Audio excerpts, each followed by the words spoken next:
தமிழக அரசின் பொதுப்பணித்துறை மற்றும் நெடுஞ்சாலைத்துறை ஒப்பந்ததாரர்கள் யாரும் அமைச்சர்களுக்கு கமிஷன் கொடுக்க தேவையில்லை என்றும் அதிகாரிகளுக்கும் லஞ்சம் கொடுக்க கூடாது எனவும் முதலமைச்சர் விஜய் தலைமையிலான அரசு புதிதாக உத்தரவு பிறப்பித்துள்ளதாக ஒப்பந்ததாரர்கள் சங்க தலைவர் குணமணி தெரிவித்துள்ளார். யாரும் எந்த அதிகாரிகளுக்கும் எந்த விதமான அமைச்சர்களுக்கும் எம்எல்ஏங்களுக்கும் நீங்க கொடுக்கக்கூடாது அப்படின்னு சொல்லிட்டு ஒரு சட்டம் போட்டுக்கிறாங்க. ஏன்னா கடந்த ஆட்சியில் கடைசி டைம்ல 3000 கோடி டெண்டர் நடந்துச்சு. ஒரு 1000 கோடி டெண்டர் முடிஞ்சு இப்போ ஒரு 2500 கோடி நிலுவையில் இருக்குது. இப்போ இன்னும் முடியல, இந்த ஒர்க் எல்லாம் முடியாம இருக்குது. சொல்றாங்க எல்லா சட்டத்திட்டங்களும் போடுறாங்க, எல்லாமே சொல்றாங்க எல்லாமே இப்படி நடக்கணும்னு சொல்லிட்டு. ஆனா செயல்ல எதுவுமே நடக்கல, இது வரைக்கும் நடக்கல. ஒப்பந்ததாரர்களை கூப்பிட்டு பேசுங்க, அதுக்கு உண்டான நிதியை ஒதுக்குங்க, முதலமைச்சரோட கலந்து பேசுங்க. எல்லா பணியும் ஸ்டாப் பண்ணி வச்சுக்கிறோம்.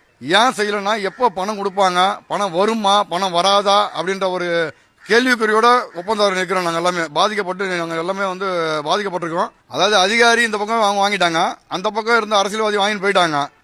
பணத்தை போட்டு இன்னைக்கு கடங்காரனா இருக்குது யாருன்னு சொல்லிட்டு பார்த்தா ஒப்பந்ததாரர் தான் கடங்காரனா இருக்கிறோம் நினைக்கிறாங்க.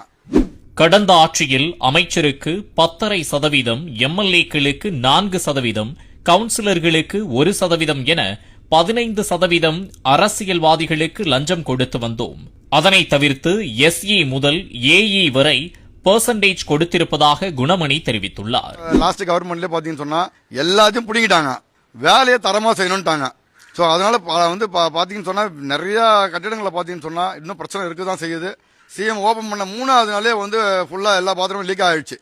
எல்லா பாத்ரூமும் உடச்சு மாத்திருக்க 100 பாத்ரூம் உடச்சு மாத்திருக்காங்க. பில்டிங் கட்டி போயிடுவாங்க, ஆனா அது நிலையா நிக்காது, அந்த பில்டிங் நிக்காது. அந்த மாதிரி பிரச்சனைலாம் இருக்குதுங்க. இது ரொம்ப ரொம்ப ஆபத்தான சூழ்நிலை தான். ஏன்னா கமிஷனை கொடுத்துட்டோம். இப்போ வந்திருக்கிற கவர்மெண்ட் முழுசா வேலை செய்யணுன்றாங்க. பட் முழுசாலாம் வேலை செய்ய முடியாது. யாராலும் எந்த ஒரு ஒப்பந்ததாராலும் முழுசா வேலை செய்ய முடியாது.